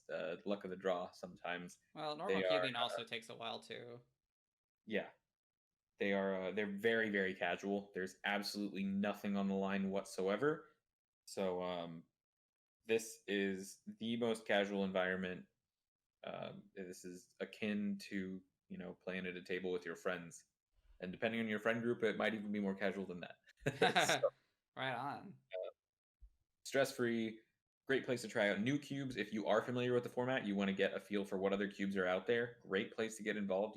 Doesn't even take a full day. Yeah, So I got to try one that was like it was like Gen 7 All Stars. It was like all based around Sun and Moon. I thought that was a cool idea. yeah, that's Vent's cube. We have been running that one on and off for a little bit, and he's been making improvements every time. Uh, I do think that we're probably going to end up running that for a league in the next couple of months, but I don't know exactly when. So he's been able to make improvements just by drafting on the cube weekend. I think I had a good time, and that's kind of one of the things that I like about something like this is like if I just want to like cube, I don't want to like make a huge commitment to something, but like if I just want something like like I have time on my hands, it's the weekend, and I want a cube. Like people are going to be there to fire one, so it's just kind of a fun way just to get involved without having to like spend a ton of time. Right. So I guess like the next thing is, unless you have anything else to talk about Cube Weekend. Um, Yeah. No, that's pretty much it. It's just come in, say you want to play, you're good to go. I think Show up. probably one of my favorite events that's running, and like I think probably one of the most organized ones is like the Cube League. Yes. So why don't you talk about that? Like, what is it? Like, what do you do? So Cube League is an event where it's essentially a Swiss format, Swiss with a top cut format cube tournament. Our next one starts on January 23rd, one every month and a half or so. So I take We about call six it a weeks. yeah. We call it a monthly league. It's not usually monthly. Usually it's like once every month and a half, once every other month, depending on how many other events are going on. But um, should be about every month and a half now because we have a bigger admin team. We're more on top of events. But so to me, it is the pinnacle of online cube play. Um, Mm-hmm. it is best of three, so you get really cool series. Everybody drafts at the same time. There are different pods, so you draft in a pod of 6 to 8, and then after the draft, all the pods are dissolved. But it's all like And the same cube. So like if you're using like one right, cube list, like everyone's drafting from that cube list per se. yeah. So everybody drafts that same cube, no matter what pod you're in. Yeah. And so once you draft and you build your deck and you submit it, all of the pods are then dissolved, and everyone is paired together for Swiss rounds. Usually we have 5 Swiss rounds do a top 8, although with the expansion lately, I think we're probably going to be or end up moving up to 6 Swiss rounds with a top 8. Oh, Uh, okay. so it is um, more competitive because it is a real tournament, and the winners, the top 8 finishers, they get cube points, which are points that qualify them for Champions Cube. Champions Cube is the only invite only event on the server. It is also the only event on the server that pays cash. Oh, that's Uh, cool. So you can actually like make money by cubing, yes, you in some can. way. Definitely not enough to make a living, Yeah. because I still have to make my living. But That's really cool though. There is some incentive. yeah, definitely. So people work toward that. We usually run 2 or 3 Champions Cubes a year, although we've run one so far. The next one is coming up on the 6th. I'll talk about it a little bit more Sure. later. But it it is something that people strive toward, and the Cube League is the best place to get points for Champions Cube. Um, So are these and points like for it, like rankings? Yes, yeah. So we do have rankings on the server based on top finishes. That's all it's based on. It is completely objective. There's no subjectivity to it. You don't have to worry about people, playing favorites or whatever. Um, and that is strictly based off of points received from top finishes. Oh Uh, yeah, that's cool. So you can kind of compare like how you're doing to like in respect to like the whole league and start to like kind of progress throughout the your amount you cube. Definitely. And I would say the Cube League too is probably the best place to better your cube game Mm-hmm. because if you play more casual cube, you're going to get experience, you're going to get better for sure. Yeah. But if you play in the Cube League, you're playing against people that are trying to win. Yeah, I Like, really could see like a casual like there's nothing wrong with like a casual cube experience, but like people are gonna like probably at least on our friends groups gonna like me more. You're not gonna get as serious drafts for it. Like I feel like in Cube League, like people feel like they're playing for something, like whether it's trying to do well for the rankings or trying to get into the cube, like Champions Cube. So I definitely agree. Having done Cube League, I definitely feel that more like competitive experience, and it's not like people are like jerks or anything, but they definitely feel like the sense of people take more pride in trying to do well. right, it's more official. Right. Yeah. Um, we don't have rule sharks. We have pretty relaxed penalties in general. Like it's not like a real high level tournament or anything. Yeah. Uh, but it's more competitive than your kitchen table cube for sure. It's a real event. There are real prizes. I mean, they're fake prizes. They're just virtual points that don't mean anything. But Well, they but could. I mean, if you get into Champions Cube, you might actually look at making some money. So, yeah, yeah, for sure, and that's kind of the carrot on the stick oh that yeah. you strive for, is that Champions Cube and the payout and the recognition that comes from that too. You get a special role in the server, and I don't know, just having your name up on the rankings to Well, it say feels like good to be on you are top. one of the best. Yeah, like Yeah. just having your name there to say that you are one of the best on the server that is full of people who are super into Cube is a really cool thing. Well, it's kind of like when you're playing on like I don't know, Pokemon doesn't have a rank ladder, but like Magic, like when you're going through all the ranked stuff, like when you get to like I don't know, like above like platinum, you start feeling like pretty good about yourself. Exactly. Yeah. Yeah. Doesn't mean anything, but it does to you, you know. It's the closest thing to a ladder that there is for Cube. Yeah, so I think that's tight. I like that. Yeah, I enjoy it a lot. I like it being there. I think it's contributed positively. So More reasons for people to get excited. yeah, definitely. The other thing I was gonna mention is that these games aren't played all at once, right? They're kind of played throughout. Yes, There's like a certain that time is frame.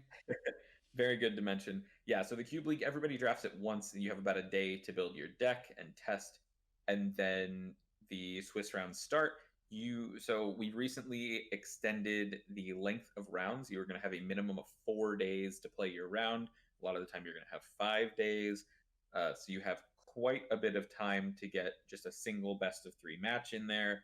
Uh, People are generally very easy to work with as far as Mm-hmm. scheduling matches. So that's not typically a big issue. The one thing Um, I did want to bring up, and it's not really an issue, it's just something to be aware of, that there are different. There's people from across the world. Like I've played people who are in like the UK.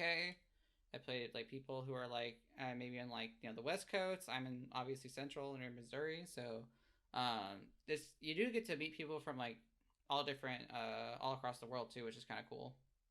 yeah, yeah, I really like that. Actually, the admin team right now, we have three people from the U.S.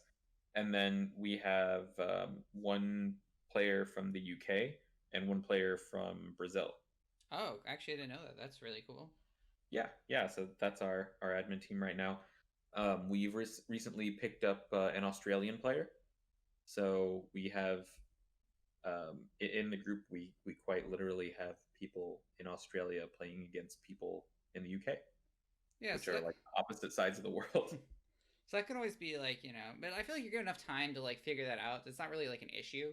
Yeah, yeah. I mean, so everything in the server is kind of coordinated in Central Time, which makes it easy for people, even when you live very far away from each other, to figure out what times work. Right. So I have never seen time zones prevent people from getting a game in. Especially because like you're given like quite a few days and potentially even an extension if you need it. Like I feel like I it's so easy to. I will say one caveat on the extensions, because we have extended the rounds. I think we are going to do away with extensions. Oh, I see. Essentially every single round is just going to have an extension attached to it, in the sense that every single round is going to be a day longer than it used to be. And then I think we're Oh, going to do okay. away with extensions just to keep stuff on schedule, especially now that we've got so many people, so many events, I actually to like keep that things on better. schedule. That just gives you more time. That's kind of what it boils down to, right? Like an extension is Yeah, usually like a 1 day thing, so just adding an extra day, it's fine. absolutely. Yeah. So that's kind of the idea. Um, with rounds being longer, people have plenty of time to get their game in, and and you can work around events in your life, events in your opponent's life. It is not a difficult thing to do.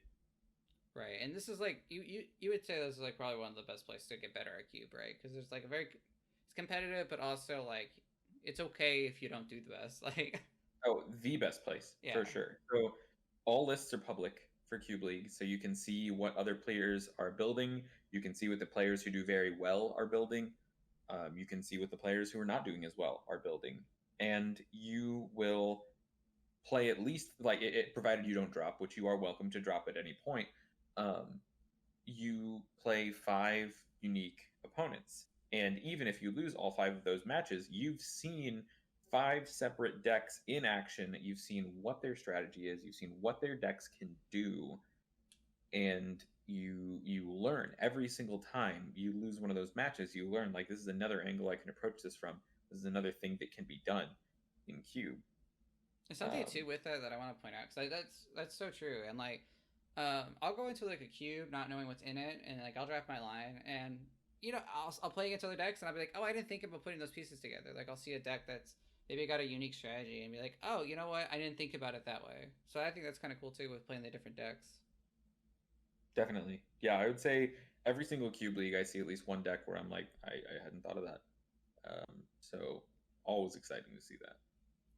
So I think we got pretty much the whole gist of Cube League. The next thing that kind of an interesting take on like just like a group aspect is the team showdown. Team Showdown is a new event that has been very, very successful.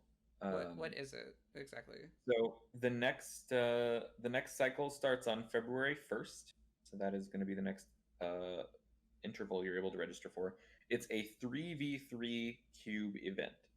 So you and two other players, they could be your friends, they could be teammates you are assigned, because you can sign up with one, two, or three people. You don't have to have a team signing up. So you and your team play against another team of three. You do a 6-man draft. You build your decks. You can strategize together. You cannot talk to each other on the side during the draft. So all the communication during the draft has to be public. Okay, yeah, that's fair. So you can't basically tell your friend, in a chat channel like, "Oh, I'm on Blastoise. Nobody else draft Blastoise." Like But you you can't. but you're drafting with the team you're playing against. Is that right? Right. Yes, Oh, you are okay, that's really drafting with cool. the team you're playing against. That's so interesting then, because the other thing about hate drafting, and you could be hurting your teammates too if you're. Yeah, and that's very true. So, Team Showdown is young. It is not an event that has been played a lot. People are trying lots of different strategies as far as team tactics and strategization are concerned. Sure. But um, I will say that there's a lot to it. There's a lot to your team strategy. Somebody might go into your team discussion and say, I want to plan to draft Lightning. Or I want to plan to draft Ampharos. And for starters, is anybody else on the team going to say, well, I want to draft Ampharos too? Right. provided that doesn't happen, because a lot of the time it doesn't. You get to the actual draft, and well, what if somebody on the other team has done the same thing? Right. What's your game plan? Right. Exactly. How are you going to adapt? Yeah. And so on my team, um, so I am definitely going to talk my team up, because we are undefeated, not collectively in games, but in overall team matches. We are doing quite well in Team Cube, and we have not outlined specific archetypes that we are going to like try and actively draft. We've only gone into the strategy and said these are powerful decks that you can get into, and then essentially it's up to the player in the draft to decide which one they are seeing the cards for and they want to go for at that time. So then, if I'm someone who doesn't really know anybody in the Discord and wanted to get involved, like you said, that's like an option, right? You just get auto assigned. Yeah. So you can sign up totally alone. Don't even have to know anybody in the Cube group to sign up. Just Cool. sign up alone, and then you'll get paired with other people who've signed up alone, or you'll get paired with a duo, and then it's a great way to make friends, because you will get paired with people that that you need to talk to. Um, and I know some people in the group that have been in the group for a long time and made some great friends through Team Cube that they had maybe talked to before but weren't that close to. So I do think the sense of community and the sense of conversation and all that in Team Cube is amazing, and very, very valuable and so much fun. I will say, so if Team Cube happened faster, because I like to play Cube a lot. So Sure. I want to play a lot of cubes. I want to play a lot of games. The only thing that I wish was different about Team Cube is that I wish we played more matches, but we play one round a month, so one cube draft a month. You do your draft, and then each member of each team will play the other members of the team. Will play the members of the other team. So essentially, you play 3 games. You play 3 games a month, and that's the round Do you for just team. coordinate that game throughout the are those games throughout the month, or is there like a schedule or? There's no schedule, so it's whatever the players' schedules allow for. So Got the it. So draft, you're flexible. right? This is the ultimate flexible event. No matter what your schedule looks like, all you've got to do is put a couple hours a month into the team showdown, and you are participating fully in an official event. Um, Nice. I mean, I think that's great. I mean, like you really don't have to like put much forward to get into that. yeah, yeah, very easy to get into. So much fun. I've You, really enjoyed talking with my team and talking strategy, and just having other people that you can you can share your successes with. You can celebrate their successes. If things didn't go right, you can talk about why, and you can learn from that. And it's just overall a really positive experience. and just in case anyone was interested in like signing up for an event like this, do you have any like tips for anyone who's just like maybe only ever drafted like normally, and this is like a new like dynamic working with the team? Um, I would say number one, talk to your teammates. Yeah, communicate. Communication is huge. Number two, don't be too rigid. Oh, okay, that's interesting. So So like, don't get too like stuck in the ground on something. exactly, don't. There is no hill worth dying on in Team Showdown. So like, what does that look like? Like, you really wanted to draft like this one line. I'm not gonna. Yeah, like let's say you really want to draft Luxray, Mm-hmm. but you have a teammate that really wants to draft Luxray as well. It's just not worth fighting your teammate for Luxray. Right. They're not really gonna Neither, contribute to the overall picture of what you're trying to do. right. I mean, if you both think that Luxray is just unequivocally the best archetype in a cube, which I do suppose could happen, but we generally play pretty tested cubes for Team Showdown, so not likely to happen.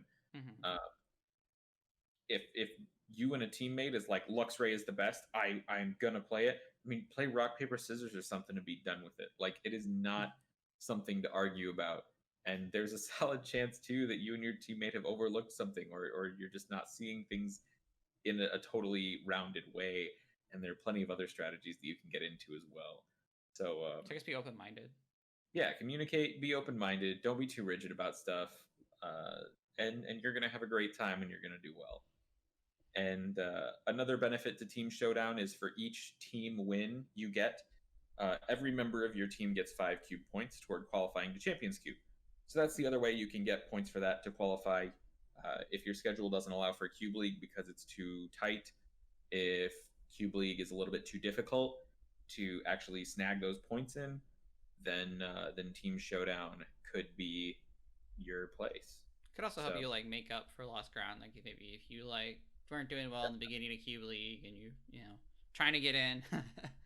yeah, yeah, we've had people qualify exclusively through Team Cube, and it's not easy to do necessarily, just because you do have to still win matches, but um, it's another avenue, and Right. it's easier than Cube League. Yeah. So, So anything else on Team Showdown before we move on? um, not too much. It's a lot of fun. Sign up for it. February 1st, right? February 1st. Yeah, I cannot emphasize enough that signups for Team Showdown are really critical to get in at the beginning of the cycle, because there are not a lot of great ways to get involved after the season has started. And you don't need a team. You You just don't need to need a sign team. up. Yep, you just need yourself. If you have a team, phenomenal. Sign up Yeah. with everybody. If you don't have a team, sign up on your own. You will be covered. Cool. Well, then I think we should get to probably the. I feel like the most premier event. It's like the Champions Cube. Like, what can you explain that? Yeah, definitely. So Champions Cube, it's the event that people strive for. Uh, Well, the it's the the one where next you can make money, right? That's always a plus. it is. So it's the next one happens on February 6th. We have almost all of our qualifiers locked in. There are just a couple of people that might be able to get in outstanding. Um, it has cash prizing at least a couple $100 every time. I think last time the prize pool was something around $300. I can't confirm exactly what it'll be this upcoming time, but it'll be all right. That's really good for not having to like pay to like enter or anything. Like, Yeah. yeah, considering everything is free the whole time, you're essentially just playing Cube for fun. Um, it is. I think it's a solid prize Oh, pool. oh, definitely. But yeah, so that's really cool. So that's like, is that just like based off like an X amount of players in like the cube ladder? So it is based. So we have a point cutoff. It's not a Okay, ranking cutoff. It's a point cutoff. kind of like an Uh, invite for like worlds. so it's like a Worlds invite. Right now it is 10 points to qualify Okay. for Champions Cube. I think for the second season, I haven't run this by the other admins yet. This might be the first time they're hearing of it. But I think for the second season, we're going to increase it to 15 points required, but we're also going to increase the number of points that Cube League gives out. Okay. So I think it'll probably be 15 points next season. But either way, totally doable. Not impossible to qualify for by any means. You do not have to be insanely good at Cube. Um, Tons of people who are very new to the format within the last few months have qualified. So do not feel discouraged, essentially. Even if you are totally new to Cube, if you are not good at Cube right now, it is very easy to learn with all the resources a group has and make that qualification. Um, but it is best of three double elimination. The first one we did happened over the course of a weekend. I think this one will probably happen over the course of a couple of weekends, just to make things a little bit easier on people. But normally our events are twists. So seeing double elimination, it becomes exciting in a way that no other event is. We do bracket predictions. You actually get a special role, and we're adding a special emote in the group uh, for having the best bracket prediction. Oh, kind of like basketball. Yeah, yeah, actually, exactly like that. That's There's pretty no cash cool. prize, but it's fun, and a lot of people do get into it. We had quite a few brackets submitted last time, so I actually didn't know that. I'm definitely gonna submit a bracket because I love doing that stuff. yeah, they're super fun. I mean, the people that are playing in the event submit brackets. The people who are spectating the event submit brackets. Um, it's just a good time all around. I do really enjoy the bracket prediction thing. I actually did my bracket on stream immediately after the draft last time, so that Man, was. when's the fantasy cube draft coming out? Right. Oh, right, exactly. Yeah, the fantasy cube league. That, Um, but seriously though, that's really cool. That gives everyone a way to get involved, even if you're not yeah, playing. yeah. We try and make the Champions Cube more of a spectator event than any of the other events, and all of the other events are totally free to spectate. Um, Team Showdown has some restrictions, like you can't spectate the opposing team and that kind of thing in Sure. certain situations. But in general, all of the events you're completely allowed and encouraged to spectate, um, which is awesome. Like right now, we're in top 8 for the Cube League. There are tons of really great matches going on right now. You can see what the best decks can do and how they do it. Um, Whether you're new or very experienced in Cube. I mean, I've been in Cube, we already talked about it, but I've been in Cube for a long time, and I really love to watch the top matches for the Cube League and just see people's decks and how they play. Yeah, because that's the other Uh, aspect of it too. It's like you can see how they built their deck, but you don't necessarily get to see like the plays they're making or like their approach to the deck. Like that's a whole nother side of it that when you're just regularly cubing, you don't really get to see unless maybe your match finished early. I right. like that a lot about it. Yeah, I'm a big fan. And Champions Cube too, if you're a spectator, you have this unique angle that nobody else really has, where somebody is actively describing what's going on as it happens. Yeah. And there's analysis going on, which I mean that doesn't really happen otherwise. So it's just a really cool spectator event. It's an even cooler event to play in. Do you So guys stream it? we do stream it. So I streamed the last one. We have been talking some changes for the stream and the next one, but I absolutely want to stream it somehow. So I think that's going to happen um, some way or another. So we'll Uh, probably have more details on that later. But right. that would be a really cool thing to watch. Definitely, yeah. So February 6th, you're definitely going to be able to watch that stream.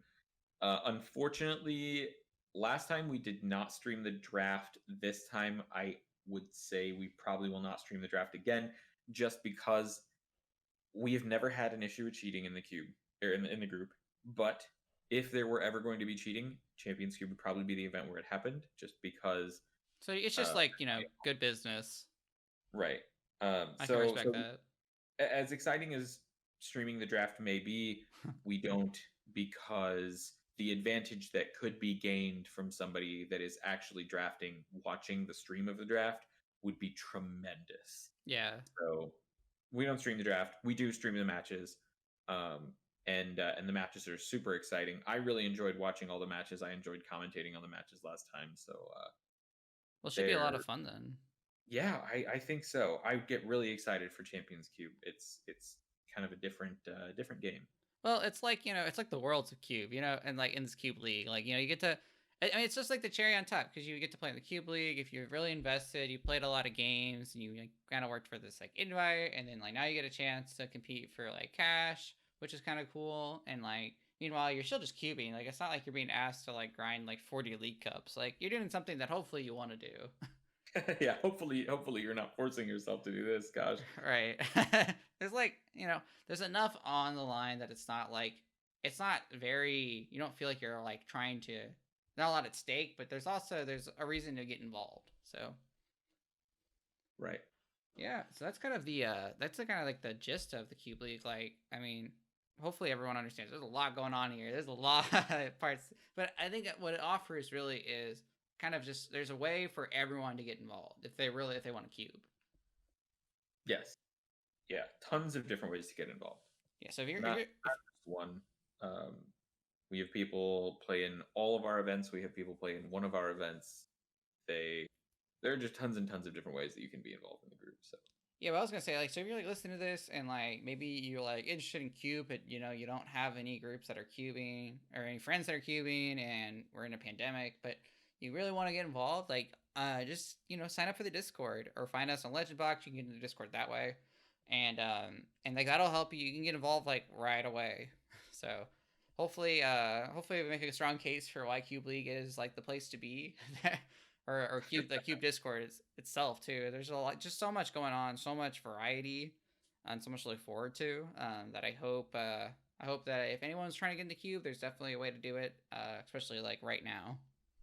definitely, yeah. And just to highlight once again, Cube League January 23rd is the next one. Team Showdown February 1st. Champions Cube February 6th. So those are your big dates coming up. So keep an eye on the calendar for that. Awesome. So that's gonna wrap up this segment on the Cube Discord, and links are of course gonna be in the description for those watching on YouTube who want to get involved. Of course, you can also find us on Legend Box and Facebook to get into the Discord. Is there a way like you can just search for the Cube Discord? I don't think there is, right? On Legend Box? Oh no, just in general, like. Uh, if there was a better way, just to besides Facebook, just to go straight in, I was hoping I wasn't glossing over it. I don't know. Maybe I can Google it and find it. But nevertheless, like you can find us on Facebook. That's a really great way to get involved and to get into something like Discord. But we'll be back. We're gonna go into our closing segment, and we'll see you soon. Thank you for tuning in to our pilot episode of PCube. Our goal is to explore the world of Pokemon one episode at a time.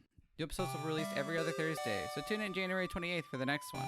There's a lot more Cube content to cover, so consider subscribing so you won't miss future episodes. Now, on to the next segment. All right, and welcome back to this closing segment. We talked a lot of ground. We covered a lot of ground. We talked about a lot about what Cube is and how to get involved. Hopefully, if you're interested in the Cube Discord, there's a lot of ways to find us. Like Facebook's a good way. The Legend Box. Connor actually just researched. You actually can Google search us. Yes, you can. The first result, if you Google search Pokemon Cube Discord, is a Reddit thread that I commented on in November. So you can find the link there. Yes, there is a link there. It does not expire. So perfect. So yeah, so you can find us like literally right now if you're interested. Cube events are starting soon, so you're gonna be able to find a lot of ways to get involved if that's what you want.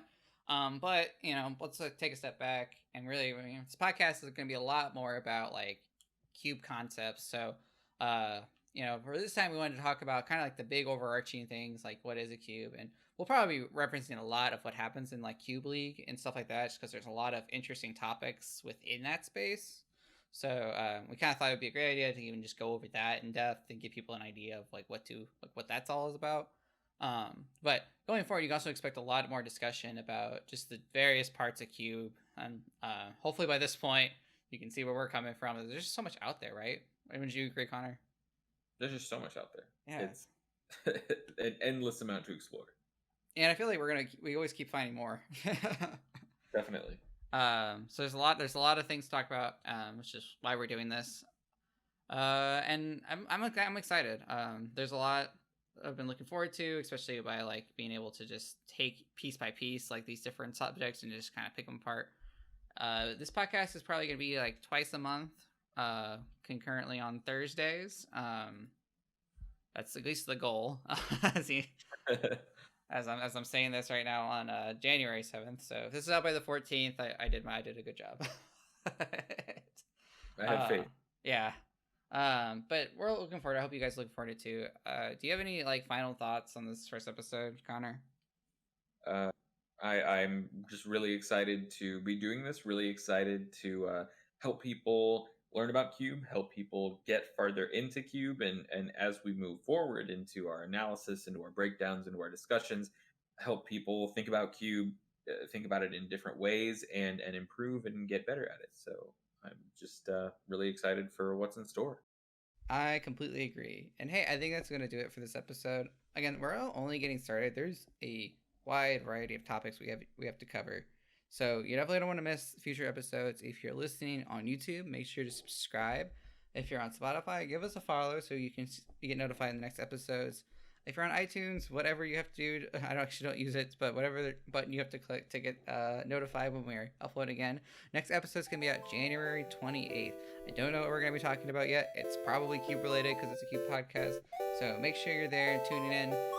Thank you so much for listening. My name's Andrew Martin. For our Chief Connor Lavelle, this has been Geek Cubed, and we'll see you guys next time.